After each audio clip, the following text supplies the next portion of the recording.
比实力下降还可怕。美国将因为失去其价值主张而走向失败，无法赢得对华竞争。观众朋友、网友朋友，大家好，我是付强少。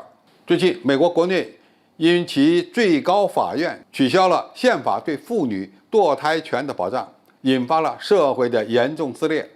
美国已经不再是西方所谓民主国家的灯塔了，而是侵犯妇女权益的一个耻辱形象。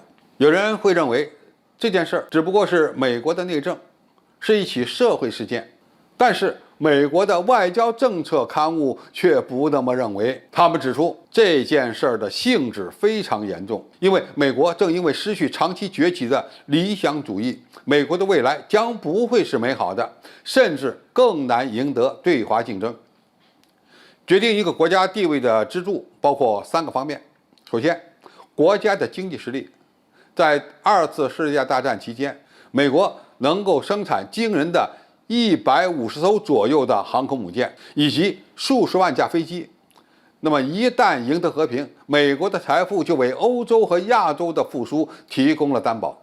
其次，战后美国在军事力量和技术方面的领导地位从未被放弃。尽管美国做出了很多的错误决定，并且由于一些战争而造成了可怕的浪费，但是美国依然强大。那么最后一个支柱其实就是美国所谓的价值观主张。美国在很长的一个时期内能够创造出世界上最多的财富、最强大的军队，能给全世界的精英一个美国梦。美国有硅谷、好莱坞、华尔街，这些都代表着美国的吸引力和发展韧性。而现在，美国的 GDP 虽然仍然是世界第一，但是均价购买力折算后的 GDP 已经落后于中国。美军虽然还很强大，但是再也不敢在任何一个大国面前轻启战端。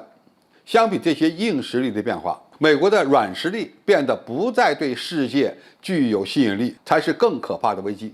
在国际社会，美国多年来无休止地开展所谓的反恐战争，但是又给那些当事国的人民带来了灾难。美国几乎从来不真心帮助世界最不发达国家的数亿人摆脱贫困，或者呢为他们提供工作机会。相比较而言，中国在美国睡觉的时候，早已经成为非洲和中亚唯一的发展机遇提供者。一带一路和人类命运共同体已经深入人心。在国内，美国作为一个移民国家的深厚根基也被打破。特朗普时期所开启的限制新移民涌入，并且制造对亚裔科学家的种族歧视。当一个国家的总统发表种族化的言论，并公开敌视非白人移民，以及不断呼吁在美墨边境建造一堵墙，将外国人拒之门外，同时就会打击全球精英的美国梦。之后，美国又上演了白人围攻国会山事件。特朗普到现在也不承认在选举中的失败。美国所谓的民主再次变成了笑料。如果再看看美国国内此起彼伏的枪声，无法禁枪也成为了美国的顽疾。谁也没想到，禁枪的问题还没有解决，美国人又对妇女的生育权下黑手了。取消宪法堕胎权的裁决可能会继续贬低美国在其他国家眼中的地位。因为很多所谓的美国盟友或西方国家的领导人很快就谴责了这一决定。